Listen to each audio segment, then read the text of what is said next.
हरिओम। सादर जय जिनेन्द्र। जय पंच परमेष्ठी भगवान।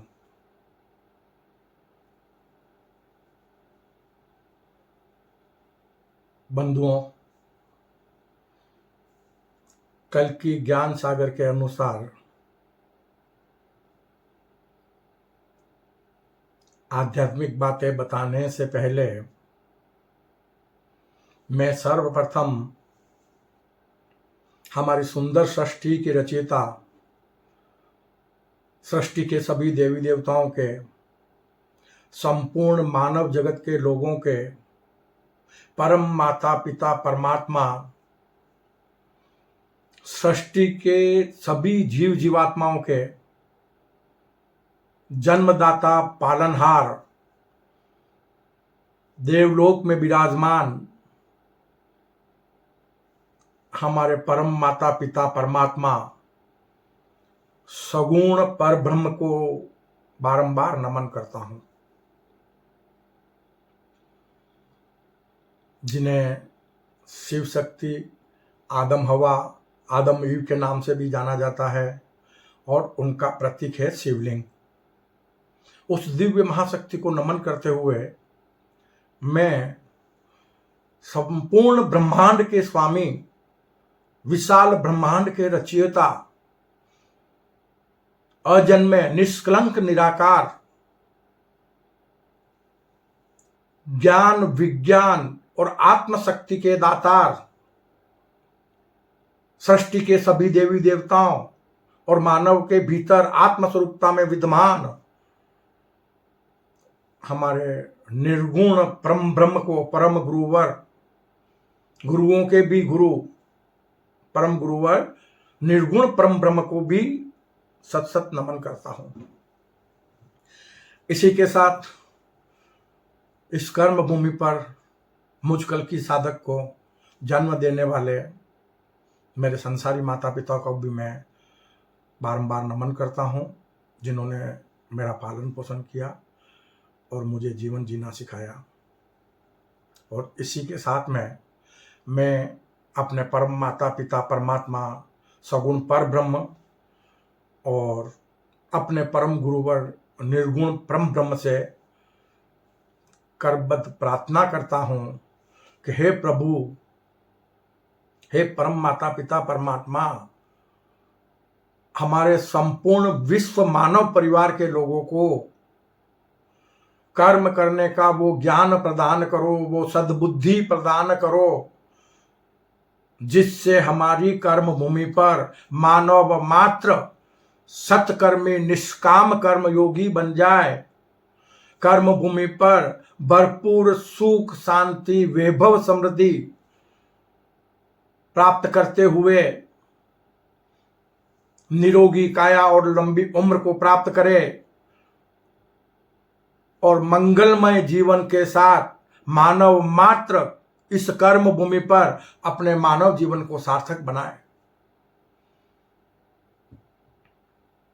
मन की इसी भावना के साथ आज हमारे कल की ज्ञान सागर का विषय है, बड़ा महत्वपूर्ण विषय है। इस विषय पर संपूर्ण मानव जगत के सभी लोगों को चिंतन मनन, आत्मचिंतन और मनन करना होगा। और आज नहीं, कल संपूर्ण मानव जगत के सभी विकसित और विकासशील देशों को प्रभु द्वारा बताए गए इस मार्ग पर चलना होगा, वरना हर बार की तरह एक बार फिर से महाविनाश होने में कोई देर नहीं लगेगी। मानव जगत के लोग चाहे जितने विकसित और विकासशील हथियार बना ले, चाहे जितने शक्तिशाली हथियार बना ले, याद रखें वो कभी प्रकृति और परमात्मा से नहीं लड़ सकते। मानव स्वयं प्रकृति और परमात्मा की मार से अपनी रक्षा नहीं कर सकते। जब प्रकृति और परमात्मा विकराल रूप जब धारण कर लेते हैं, तब मानव को एक पल भी सोचने का अवसर नहीं मिलता है। ये सारे के सारे हथियार जो मानव जगत के लोगों ने स्वयं के महाविनाश के लिए, मानव जाति का नामो निशान मिटाने के लिए बनाए हैं, एक पल में मिट्टी में मिल जाएंगे, धरा के धरा पर धरे ही रह जाएंगे। बंधुओं, कल की ज्ञान सागर कहता है संपूर्ण मानव जगत के लोगों को, संपूर्ण विश्व के सभी विकसित और विकासशील देशों से करबद्ध निवेदन करता है कि संभल जाओ। आज तक जितने विकास किए हैं वो एक बार फिर से मिट्टी में नहीं मिल जाए। हम और आकाश की ऊंचाइयों को छुए हैं। कर्म भूमि पर देश विदेश की सीमाओं को मिटाकर हम अनेक नई दुनिया अंतरिक्ष में बसा सकें, अनेक ग्रहों पर हम मानव जाति के लोग निवास कर सकें, मानव संपूर्ण ब्रह्मांड का स्वामी बन सके। आओ हम सब मिलकर इस ओर कदम उठाएं, परमात्मा के बताए मार्ग पर चलें। तो इसी भावना के साथ आज का कल की ज्ञान सागर का विषय है, कर्म भूमि पर हो विश्व धर्म शासन की स्थापना। कर्म भूमि पर हो विश्व धर्म शासन की स्थापना और विश्व मानव परिवार के सभी लोगों को मिले विश्व नागरिकता। हर कर्मयोगी विश्व नागरिक हो।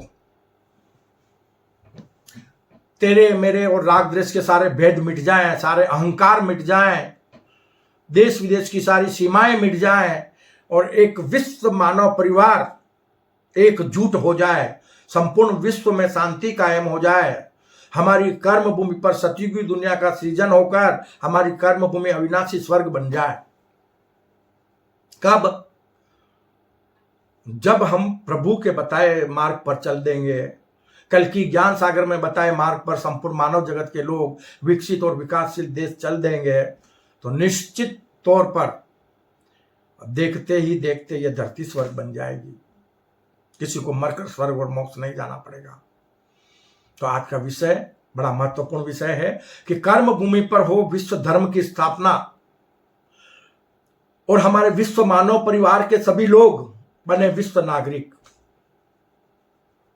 याद रहे बंधुओं, मानव मात्र का कर्म भूमि पर, सभी कर्म योगियों का, हम कर्म भूमि पर जन्म लेने वाले मनुष्य रूपी जीवात्मा को कर्म योगी बोल सकते हैं। तो उन सभी कर्म योगियों का जन्म कर्म भूमि पर होता है। प्रत्येक कर्म योगी, प्रत्येक मनुष्य रूपी जीवात्मा, कर्म भूमि पर विचरण करने वाला मानव मात्र संपूर्ण कर्म भूमि पर स्वतंत्र अधिकार रखता है। वो चाहे जहां रह सकता है और चाहे जहां अपना जीवन यापन कर सकता है, व्यवसाय कर सकता है। और जितनी भी प्राकृतिक संपदा है जो हमें धरती की गोद से मिलती है, उस प्राकृतिक संपदा में मानव मात्र का कर्म भूमि पर समान अधिकार है। प्रकृति और परमात्मा की तरफ से व्यक्ति विशेष उसका अधिकारी नहीं बन सकता, उस पर अपना हक नहीं जमा सकता। क्यों? कि प्रकृति और परमात्मा जो भी कुछ देते हैं वो संपूर्ण मानव जगत के लोगों के लिए देते हैं, सभी कर्म योगियों के लिए देते हैं। तो कर्म योगियों के अधिकारों का हनन करना महापाप है। और यह महापाप इतना बड़ा पाप है कि एक न एक दिन इस कार्य को करने वाले लोगों को जीते जी मिट्टी में मिल जाना पड़ता है। प्रकृति और परमात्मा माफ नहीं करते। वो तो प्रकृति आपको संकेत दे रही है, कल की ज्ञान सागर आपको संकेत दे रहा है कि भाई देश विदेश की सीमाएं मिटा दो। उसके बाद भी अगर नहीं मिटाई और अपना अहंकार कायम रखा, और जिस दिन प्रकृति ने विकराल रूप धारण कर लिया तो याद रखना वो मानव जाति का नामो निशान ही मिटा देंगे। प्रकृति मानव जाति का नामो निशान ही मिटा देगी, परमात्मा मानव जाति का नामो निशान ही मिटा देगा कर्म भूमि पर। तो देश विदेश की सीमाएं तो सतही मिट जाएगी ना। फिर किसका देश होगा और किसका विदेश होगा, जब एक सब मानव कंकाल बन जाएंगे, मिट्टी में मिल जाएंगे, जिंदा जमीन में दफन हो जाएंगे। बताना, सोचना, चिंतन करो, मनन करो, क्या साथ लाए और क्या ले जाना है। ये नश्वर शरीर है, जो भौतिक शरीर नजर आ रहा है, उससे अहंकार मत पालो उसमें।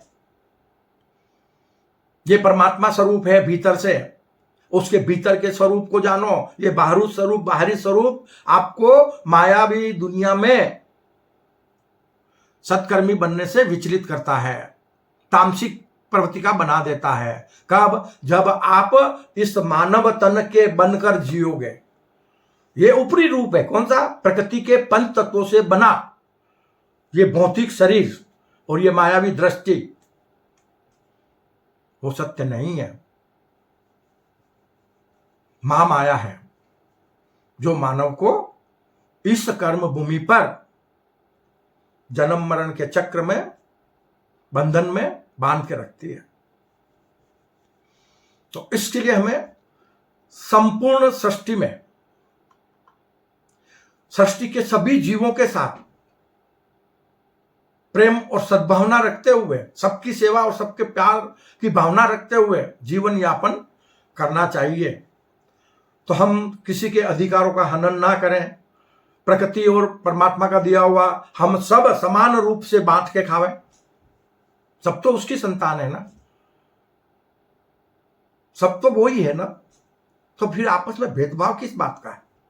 तेरे मेरे के भाव क्यों, राग द्वेष क्यों? इसलिए कल की ज्ञान सागर कहता है बार बार कि कर्म भूमि पर कर्मयोगी का जन्म होता है, और हर कर्मयोगी को, हर मानव को, मानव मात्र को प्राकृतिक संपदा और कर्म भूमि पर समान अधिकार है। प्रकृति और परमात्मा समान रूप से सभी कर्मयोगियों को सुविधाएं देते हैं। प्रकृति और परमात्मा ने हमारे सुंदर सृष्टि की रचना की है।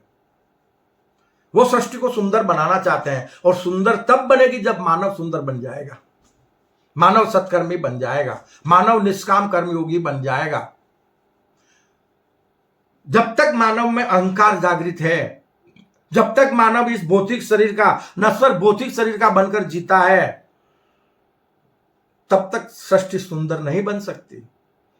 जब तक मानव अपने भीतर के विराट आत्म स्वरूप को, अपने भीतर के परमात्मा स्वरूप को नहीं जान लेता, तब तक महामानव नहीं बन सकता, और ना ही उसका मानव जीवन सार्थक हो सकता है। कल की ज्ञान सागर का मकसद यही है कि भक्त नहीं, मैं तुम सबको भगवान बनाने आया हूं।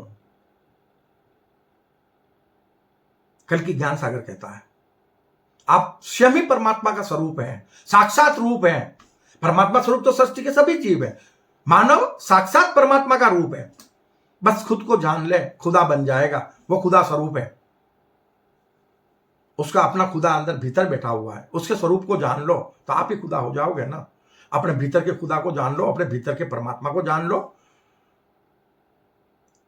अपने भीतर विद्यमान उस दिव्य महाशक्ति को जान लो। आपको भगवान को ढूंढने की जरूरत नहीं पड़ेगी। जब आप विराट आत्मस्वरूप बन जाओगे, निष्काम कर्मयोगी बन जाओगे।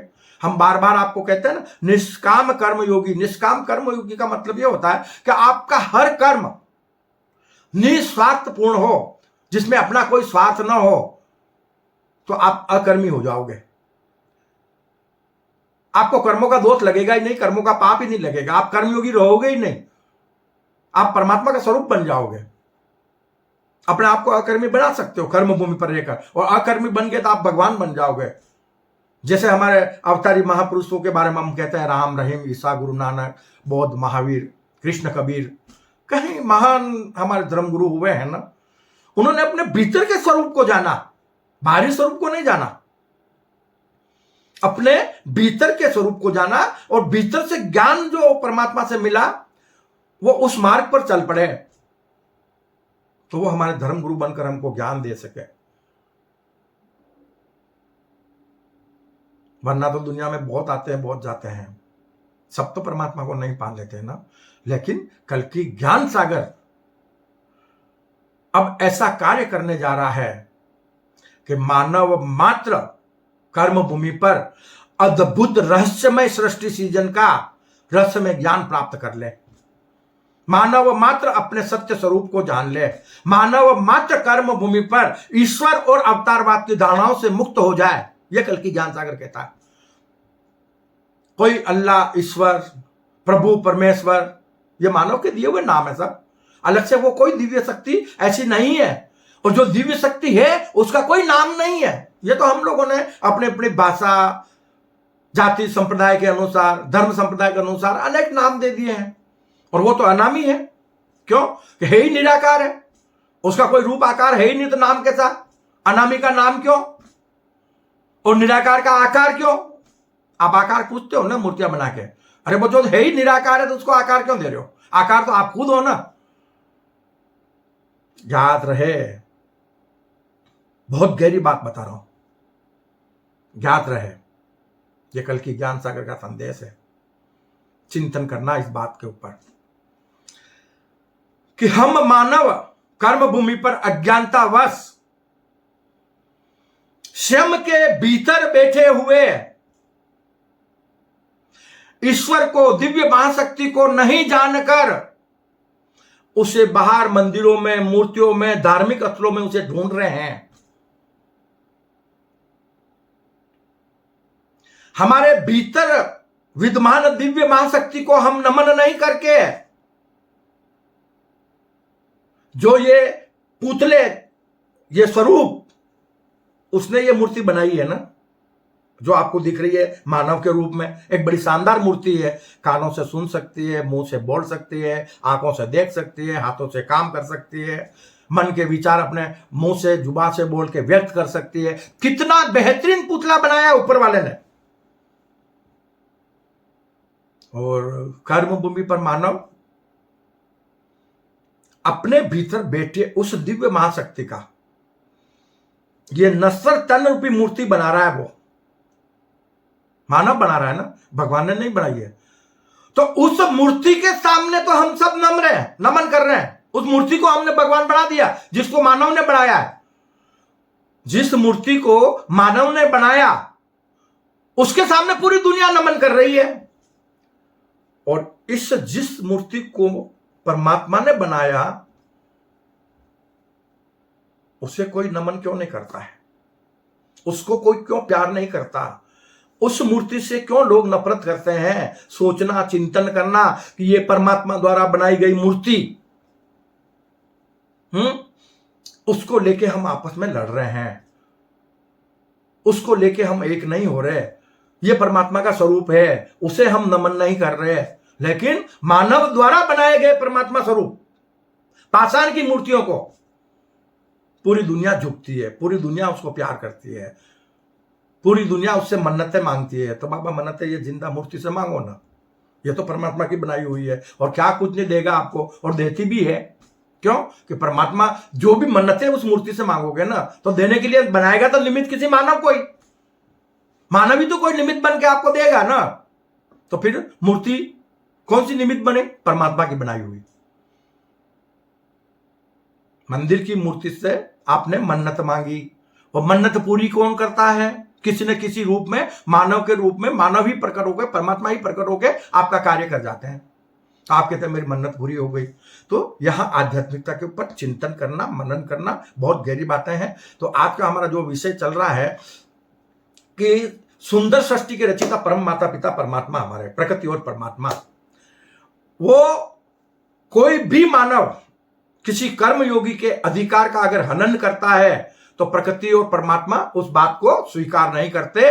इसीलिए समय समय पर परमात्मा ज्ञान देता है, धर्म की स्थापना करता है, इसके बावजूद भी मानव अपने अहंकार को नहीं छोड़ता, तो मजबूर होकर उस परम हितैषी को महाविनाश करना पड़ता है और डिलीट मारना पड़ता है। और ये वक्त ऑल डिलीट मारने का आ गया है। तो परमात्मा एक बार फिर से आपको संकेत कर रहा है कि सद्मार्ग पर चल पड़ो, नहीं तो सबके सब मिट्टी में मिल जाओगे। क्या साथ लाए थे और क्या ले जाओगे। अभी भले आप बड़े बड़े राजा महाराजा बने हुए हैं, बड़े बड़े शासक बने हुए हैं, अलग अलग देश बना दिए आपने, कर्म भूमि के ऊपर आपने सीमाएं रेखाएं डालकर अपने अपने देश, अपने अपना संविधान बना दिया, अपना अपना शासन लगा दिया आपने। लेकिन याद रखना, शासक बनकर यानी शासक किसको बोलते हैं, जन जन की सेवा करने वाला जननायक होता है। और जननायक अगर वो बना है तो पिछले जन्म का उसका कुछ न कुछ शुभ कर्म है, इसलिए वो जननायक बना है। पिछले कर्मों की वजह से उसने कुछ अच्छे कार्य किए, परोपकार के, तो वो जननायक बना है और कुछ लोगों पर शासन कर रहा है। लेकिन जननायक बनकर कर्म भूमि पर कर्म योगियों के अधिकारों का अगर वो हनन करता है, अपने स्वार्थ के लिए, अपने अहंकार के लिए तामसिक कर्म करता है, तो ऐसे राजा महाराजाओं का हाल क्या होता है, ऐसे शासकों का हाल क्या होता है। कोई भी शासक हो, क्यों कि प्रकृति और परमात्मा के लिए कोई बड़ा नहीं है, उसके लिए सब एक समान है। भले शासक हो तब भी, और या कोई साधारण इंसान हो तब भी, आम आदमी हो तब भी, उसके लिए तो सब एक समान है। तो ऐसा शासक अगर वो शासन यानी शासन की कुर्सी पर बैठकर और गलत कार्य कर रहा है, बहुत सारे लोग हैं जो रिश्वतें लेते हैं, माया के पीछे पागल हो जाते हैं, एक तरफा दुनिया भर का पैसा इकट्ठा करना चाहते हैं, जमीनें अपनी इकट्ठी करना चाहते हैं। कई ऐसे लोग होते हैं जो शासन की या कुर्सी की आड़ में कार्य करते हैं। और बुरे कार्य जब कोई भी करेगा कुर्सी पर बैठकर, तो याद रखना, आज राजा है, दुनिया नमन कर रही है उसको। किसको? कुर्सी को। लेकिन जब ये तन परिवर्तन होगा, तो पाप कर्मों का जब उदय आएगा, तो याद रखना, ऐसे लोगों का जन्म फुटपाथ पर हुआ करता है। क्यों? तामसिक प्रवृत्तियों के कारण, पाप कर्मों के कारण। और फुटपाथ पर जन्म हुआ तो हुआ, मां बाप का भी पता नहीं रहेगा, 2 वक्त की रोटी भी किसी से मांग के खानी पड़ेगी। तो हो गए ना राजा से रंक, किसकी वजह से? कर्मों की वजह से। तो राजा से महाराजा बनो ना। गिरने से तो अच्छा है कि आकाश की ऊंचाइयों को छुओ ना, जन जन के दिलों में बस जाओ ना, काम ऐसे करो ना, कार्य ऐसा करो ना कि सबके लिए पूजनीय बन जाओ। क्यों? कि आपको तो एक कुर्सी मिली है ना। कुर्सी ऐसा नहीं कि तुम्हारे खुद के खुशी के लिए या परिवार की खुशी के लिए मिली है। तुम अपना और परिवार का भला चाहते हो, अपना भविष्य देखते हो, तो तुम फिर राजा के काबिल नहीं हो। जो पद पे बैठे हो उस पद का सम्मान करो, कि जो प्रकृति और परमात्मा ने आपको पद दिया है उस पद का सम्मान करो, और प्रकृति और परमात्मा के नियमों का पालन करो। ज्ञात रहे हमारा जो विषय चल रहा है ना, तो उस विषय के अनुसार कि कर्म भूमि पर हो विश्व धर्म शासन की स्थापना, और कर्म भूमि पर सभी कर्मयोगी विश्व मानव परिवार के सभी लोगों को, मानव मात्र को मिले विश्व नागरिकता। तो याद रखना, वो कार्य कर कौन सकता है, कैसे होगा, ये भी तो एक सवाल है। कल की ज्ञान सागर उसके बारे में बता रहा है कि भारत अनादिकाल से कर्म भूमि का आध्यात्मिक खंड रहा है, अनादिकाल से। भारत को विश्व संप्रदाय के लोग एक आध्यात्मिक देश और विश्व धर्मगुरु के रूप में युगों युगों से मानते आए हैं। भारत की पावन भूमि देव भूमि है, साक्षात देव यहां विराजमान है कर्म भूमि पर भारत में, क्योंकि भारत एक आध्यात्मिक खंड है। सभी देवी देवताओं का निवास भारत की कर्म भूमि पर होता है, कर्म भूमि पर भारत की भूमि पर होता है। तो मैं यहां एक छोटी सी बात बता देता हूं कि भारत की पावन भूमि पर जन्म लेने वाला मानव मात्र, यहां हिंदू मुस्लिम सिख ईसाई कभी मत बोलना, अहो भाग्यशाली, बड़ा पुण्यशाली वो महामानव है जिसे हिंदुस्तान की धरती पर, भारत की धरती पर जन्म मिला है। परमात्मा के स्वयं के निवास पर जन्म मिला, यह समझ लो आप। जहां परमात्मा स्वयं प्रकट होते हैं, जहां धर्म की स्थापना होती है, जहां से धर्म की प्रभावना पूरे विश्व में होती है, यह वो पावन भूमि है। इसको देव भूमि भी कहते हैं, जहां साक्षात देवादिदेव बाबा अमरनाथ जम्मू कश्मीर में साक्षात विराजमान है। माता शक्ति उनके साथ में विराजमान है। माता वैष्णो देवी वो भी जम्मू में विराजमान है। और याद रखना, बहुत कम लोगों को पता है कि जिस माता सीता को अंत में राम ने त्याग दिया था और वाल्मीकि ने आश्रय दिया था माता सीता को, और उन्होंने अपने बच्चों को जंगल में जन्म दिया था, बंधुओं, वो स्थान भी जम्मू में विद्यमान है, जहां पर माता सीता की सेवा पूजा अर्चना एक महंत भगवान दास पिछले 30 वर्षों से करते आ रहे हैं। अब कहोगे कि भाई कल्कि साधक जी वो स्थान कहां है, हमें तो पता ही नहीं है। तो हम आपको बता दें कि वैष्णो देवी से 150 किलोमीटर की दूरी पर, ध्यान रखना, वैष्णो देवी से 150 किलोमीटर की दूरी पर कठुआ जिले में, कौन सा जिला? कठुआ जिले में, कठुआ जिले से महानपुर एक गांव है कठुआ जिले में, उस महानपुर से मात्र 5 किलोमीटर की दूरी पर, महानपुर से 5 किलोमीटर की दूरी पर एक शांति वन है। उस वन का नाम ही शांति है, वन का नाम ही शांति वन है। तो कहते हैं, वहां का इतिहास वो महंत बताते हैं, आज भी वहां पहाड़ों में दरारें पड़ी हुई है, पहाड़ फटे हुए हैं। वहीं पर तो उन महंत साहब ने पिछले समय में 3 बार मंदिर का निर्माण किया, माता सीता के लिए मूर्ति स्थापित की। और 3 बार जब मंदिर का निर्माण किया तो तीनों बार मंदिर जमीन में समाहित हो गया, मां ने स्वीकार नहीं किया। अब उसके पीछे कई कारण हो सकते हैं। या तो हो सकता है कि मूर्ति पूजा को मां स्वीकार नहीं कर रही है, माता शक्ति। क्यों? कि माता सीता ने महंत को साक्षात दर्शन देकर और उसने कहा, अनेक रूप में मत पूजो, मैं शक्ति हूं। तो आज भी शक्ति के रूप में वहीं पे मंदिर बना हुआ है। तो त्रिशूल भेंट करते हैं लोग, और नाम क्या है? माता वनखंडी, उस स्थान का नाम। माता वनखंडी किसको बोला गया? जो हमेशा के लिए वन में रह गई, 14 साल तक तो रही राम के साथ में, और उसके बाद में बच्चों को जन्म देकर बच्चों का पालन पोषण किया तो वन में। तो वहां के लोगों ने माता सीता को बोला वनखंडी, तो वो वनखंडी के नाम से ही माता सीता जानी जाती है। तो उस पवित्र स्थान पर प्रभु कृपा से माता सीता के दरबार में, माता वैष्णो देवी को तो सब जानते हैं, माता सीता को किसने जाना नहीं है, लेकिन परमात्मा ने माता सीता के दरबार को ही सिलेक्ट किया, क्योंकि आज भी वहां पर कोई विकास नहीं है, वहां पर कोई सुविधाएं नहीं है। एक साधारण मंदिर उस महंत ने फिर दूसरी पहाड़ी पर बनाया, आज वो मंदिर वहां विद्यमान है, जहां पर माता सीता विराजमान है। तो बंधुओं, वहीं से कड़ी इस कल्कि साधक से जुड़ी। हम तो राजस्थान में रहते हैं, अब राजस्थान और जम्मू कश्मीर की कड़ी तो परमात्मा ने जोड़ी। वो संत ने मुझे वहां जम्मू कश्मीर में निमंत्रण दिया, हम वहां दर्शन के लिए गए।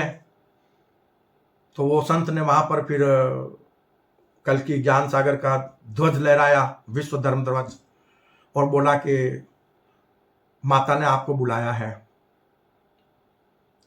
मैं बुजुर्ग हूं, पता नहीं कब तक रहूं या ना रहूं, भविष्य में मां की सेवा आपको करते रहना है। तो योग संजोग और निमित्त परमात्मा जमाते हैं। और न्यूज़पेपर में इसके बारे में काफ़ी कुछ बताया गया है। मतलब वो महंत जब राजस्थान में आए उसके बारे में दैनिक भास्कर में काफ़ी समाचार इसके बारे में छपे थे, और बड़ा विशाल कार्यक्रम भी हर साल होता रहता है राजस्थान में, क्योंकि सतयुगी धर्म की स्थापना हो चुकी है ना। तो हर साल 31 दिसंबर को स्थापना दिवस मनाया जाता है। तो जम्मू कश्मीर से भी क्या पूरे भारत से लोग तकरीबन आते जाते रहते हैं जो इस कल्कि ज्ञान सागर से जुड़े हुए हैं। तो बंधुओं, धीरे धीरे परमात्मा अपना कार्य कर रहा है, और आने वाले समय में इसी पावन भूमि पर माता सीता के दरबार में, माता वनखंडी के दरबार में एक विशाल अहिंसा गुरुकुल बनने जा रहा है, जिसका शिलान्यास हो चुका है। आने वाले समय में जम्मू कश्मीर भारत की राजधानी बनेगी। मेरी अंतर प्रेरणा कहती है कल्कि ज्ञान सागर के अनुसार कि आने वाले समय में देवभूमि जम्मू कश्मीर भारत की राजधानी बनेगी, और जम्मू कश्मीर में ही माता वनखंडी के दरबार से, जहां पर आज अहिंसा गुरुकुल, कल्कि ज्ञान सागर का गुरुकुल, अहिंसा सतयुगी, कल्कि ज्ञान सागर सतयुगी विश्व अहिंसा परमो धर्म का गुरुकुल, जहां पर एक पुरानी संस्कृति हमारे गुरुकुल में मानव मात्र को धर्म की शिक्षा दी जाती थी। तो एक गुरुकुल का शिलान्यास वहां जम्मू कश्मीर में हो चुका है माता वनखंडी के धाम में। तो आने वाले समय में भगवान करे कि जल्दी ये सृजन कार्य पूरा हो जाए, कल्कि ज्ञान सागर का निर्माण पूरा हो जाए। मैं एक साधारण इंसान हूं, परमात्मा मुझे जो कुछ भी देता है, अपने परिश्रम से जो कुछ भी हासिल करता हूं, मैं परमात्मा के चरणों में अर्पण कर देता हूं निस्वार्थ भाव से। अभी तक मुझे किसका कोई सहयोग नहीं मिला अपने कार्य में, और मैं किससे मांगता भी नहीं हूं और किससे मांगूंगा भी नहीं। मुझे कुछ नहीं चाहिए, मैं मांगूंगा सिर्फ अपने परम माता पिता परमात्मा से। वो मुझे को जो जैसा देगा मैं उसमें उतना काम कर लूंगा, भले चाहे एक झोपड़ी बन जाए, मुझे महलों की जरूरत नहीं। तो कल्कि ज्ञान सागर गुरुकुल बहुत जल्दी वहां बनने वाला है। जम्मू कश्मीर परमात्मा की वाणी है कि न हिंदुस्तान का होगा न पाकिस्तान का। ये बात जब सतयुगी धर्म की स्थापना हुई थी तब भी परमात्मा ने बोली थी कि जम्मू कश्मीर न होगा हिंदुस्तान का, न होगा पाकिस्तान का। और नवाज शरीफ उस समय प्रधानमंत्री थे तो उनको बोला गया था 2016 में कि क्या कश्मीर कश्मीर करते हो, हम तो पूरा हिंदुस्तान ही आपको देने के लिए तैयार है, आ जाओ बैठो, कोई पराया तो हो नहीं, हो तो हमारा ही खून हो, हमारा ही भाई हो, मिटा दो बीच की ये लकीर, हो गया काम खत्म, अखंड भारत का सृजन कर लो, तेरे मेरे का भेद मिटा दो। ये हो गया एक महाभारत, जो भारत की आज शान बनी हुई है। उस पर तो जो आज पाकिस्तान में रह रहे हैं तो उनका भी अधिकार हो जाएगा, वो भी गौरव हासिल करेंगे, उनको भी गौरव होगा। और फिर हमारे बांग्लादेश है, नेपाल, भूटान, श्रीलंका है, ये जो छोटे छोटे देश किसी समय में सब भारत में थे ना, भारत खंडित हुआ ना, अब फिर से अखंड भारत का सृजन हो जाए, और ये अखंड भारत ही विश्व धर्मगुरु बनेगा। 21वीं सदी से पहले ये सारे कार्य होने हैं।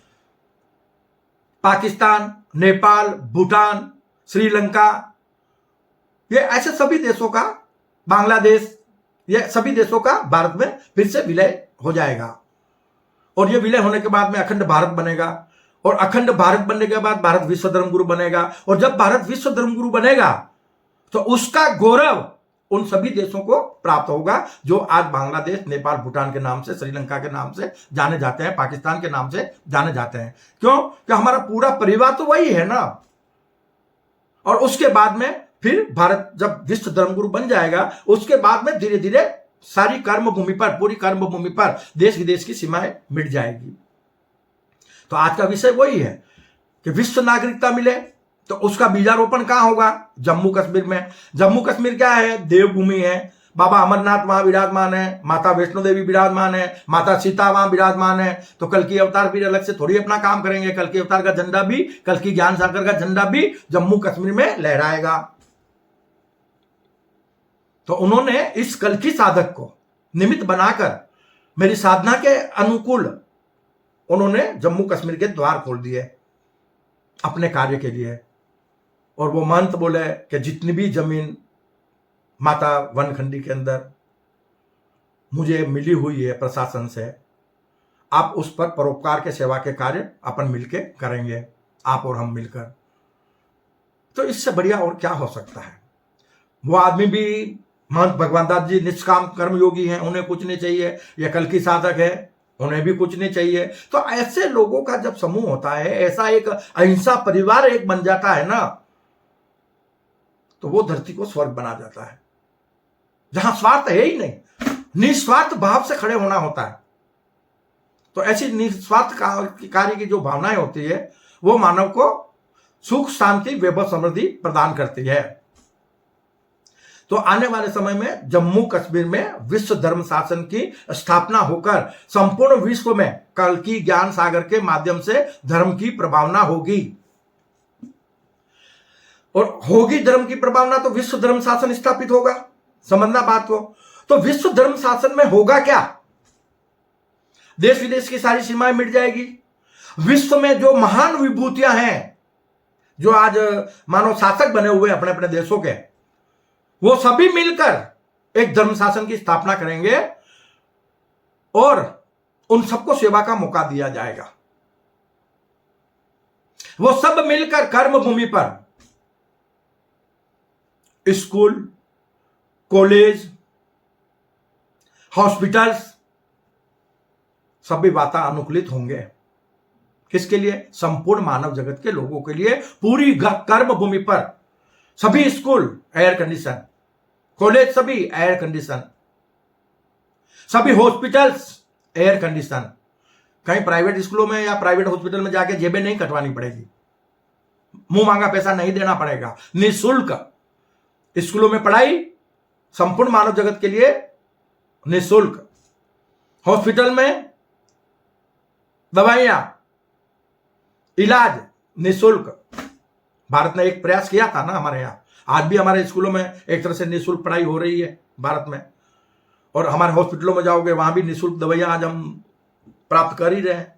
तो ऐसी व्यवस्था पूरे विश्व की होनी चाहिए। उसके बाद में हमारे कर्म भूमि पर जितने भी पर्यटन स्थल हैं, हम उन पर्यटन स्थलों को एक से एक पर्यटन स्थल को बेहतरीन बना दें, ताकि संपूर्ण मानव जगत के लोग पूरी कर्म भूमि पर प्राकृतिक संपदा का, प्राकृतिक सुंदरता का आनंद ले सके।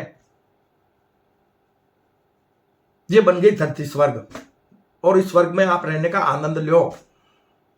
किसको मरकर स्वर्ग जाने की, मोक्ष जाने की जरूरत नहीं है। और मोक्ष फिर चाहिए भी क्यों, बताओ मेरे को। अगर कर्म भूमि पर मानव को किसी प्रकार की कोई तकलीफ नहीं है, सुख ही सुख है, मानव सभी सत्कर्मी हैं, प्रेम से रहते हैं, सबकी सेवा, सबसे प्यार, तो बाबा फिर और मोक्ष क्यों जाएंगे हम? ये तो शाश्वत सुख हो गया ना। क्यों? कि हमारे अंदर भीतर ही सब भाव मिट गए, हम आत्मस्वरूप बन गए, हम शरीर के रहे ही नहीं, विदेही भाव में विराट आत्मस्वरूप बन गए। तो आपका जीवन सुखी हो जाएगा ना। यह कर्म भूमि है। अगर इसे आप अपनी तामसिक प्रवृत्तियों से नरक बनाओगे तो कर्मों से बच के कहां जाओगे? आना तो इसी कर्म भूमि पर ही है, नरक में भी आपको ही रहना पड़ेगा। और सब मिलकर अगर इसको आप स्वर्ग बना दोगे, अविनाशी स्वर्ग बना दोगे, तो जब आपका तन परिवर्तन होगा तो आपका जन्म तो स्वर्ग में होगा ना, तो आप तो स्वर्गवासी होंगे। तो जैसा हम कर्म भूमि को बनाएंगे वैसा ही तो हमारे लिए कर्म भूमि देगी हमको ना। बीजारोपण तो हम भी मानव को करना है, रहना भी मानव को ही है। कोई परमात्मा अपने डेरे थोड़ी डाल रहा है यहां पे, या परमात्मा रहने के लिए थोड़ी आ रहा है क्या? वही तो अनेक रूप में विद्यमान है सभी में। बस हम उसको जान लें तो हम उसके जैसे बन जाएंगे। तो हम ये सब सारी सुविधाएं भगवान की दया से प्राप्त करना चाहते हैं। कल की ज्ञान सागर चाहता है कि आने वाले समय में हमारी कर्म भूमि पर देश विदेश की सारी सीमाएं मिट जाए, एक धर्म शासन की स्थापना हो जाए, सभी लोग विश्व नागरिक बन जाए, और उसके बाद हम कर्म भूमि पर सतयुगी दुनिया का सृजन करें। तो सतयुगी दुनिया का सृजन करने के लिए मानव मात्र को कर्म भूमि पर सत्कर्मी निष्काम कर्मयोगी बनना होगा। निष्काम कर्मयोगी हम बार बार बोलते हैं, मतलब देह अभिमान को त्याग कर विदेही भाव में, देह भाव में नहीं, विदेही भाव में, विराट आत्म स्वरूपता में निष्काम कर्मयोगी बन जाए। हम कर्म करें, उसमें हमारा कोई स्वार्थ ना हो, उसमें किसी तरह की तामसिक प्रवृत्तियां ना हो, उसमें किसी तरह का पाप ना हो। अगर कर्म भूमि पर मानव मात्र, हमारे विश्व मानव परिवार के सभी लोग सत्कर्मी निष्काम कर्मयोगी बन गए तो फिर हमारी धरती अविनाशी स्वर्ग बन जाएगी और शाश्वत सुख देने वाला मोक्ष भी इस कर्म भूमि पर उतर आएगा। मानव मात्र की हजारों वर्ष की उम्र हो जाएगी, निरोगी काया मिलेगी, आपको खाना पीना बिल्कुल स्वस्थ खाना पीना मिलेगा, पशुपालन होगा, वही वापस जैविक खाद से खेतियां होगी, वो सब हम मानव कर सकते हैं। आज हम लोग लाखों पशुओं को, भारत एक समय में हमारा आध्यात्मिक देश रहा है, विश्व धर्मगुरु रहा है, लेकिन दर्द है इस सीने में कि आज विश्व की सबसे बड़ी मांस की मंडी बन गया है। बाबा उन पशुओं को पाल लो ना, वो इतना आपको खाद देंगे और उससे आप जो रासायनिक खाद की जगह उस खाद का उपयोग करोगे, जैविक खाद का, तो पौष्टिक खाना मानव को मिलेगा ना। मानव क्यों जहर खा रहा है आज की तारीख में? जहर इसलिए खा रहा है कि वो पशुओं की हत्या कर रहा है, लाखों पशुओं की, हाथ करके अपने पांवों पर कुल्हाड़ी मार रहा है। प्रकृति और परमात्मा ने पशु को बनाया, गाय के रूप में, भैंस के रूप में, अदरवाइज दूसरे रूप में, वो जो हमको दूध देते हैं। बाबा दूध से तो हम कई पकवान मानव लोग बना के खाते हैं ना। गौ माता, उसको भूख भी लगती है ना, तो वो मुंह से बोल के आपको बता नहीं सकती, प्यास भी लगती है तो आपको बोल के बता नहीं सकती। और जब कत्ल खाने में उसको काट रहे होते हैं ना और उसको खा जाते हैं मानव, तो वो ये नहीं बोल सकती कि वो मेरे को क्यों काट के खा रहे हो, मैंने आपके लिए इतना उपकार किया, मेरे को क्यों काटते हो। ये शब्द भी गौ माता नहीं बोल सकती, पशु नहीं बोल सकता। तो क्या इस पाप से मानव जगत के लोग बच जाएंगे? खाने वाले भी और खिलाने वाले भी नहीं, इसी जमीन में दफन हो जाएंगे। इसी जमीन में पाप जितना करना है करो, प्रकृति परमात्मा हाथ पकड़ के रोकने वाले नहीं है, लेकिन कर्मों की सजा भुगतनी पड़ेगी। कर्मों से बच के कहां जाओगे? तो बंधुओं, कल की ज्ञान सागर अपने वीडियो को समाप्त करने के पहले एक बार फिर आपसे कहना चाहेगा, अपनी वाणी को विश्राम देने से पहले कहना चाहेंगे कि कर्म भूमि पर सत्कर्मी निष्काम कर्मयोगी बनो, अपना मानव जीवन सार्थक बनाओ। इसी शुभ कामना के साथ जय अहिंसा, ओम विश्व शांति, सत्यमेव जयते, सत्यमेव जयते, सत्यमेव जयते।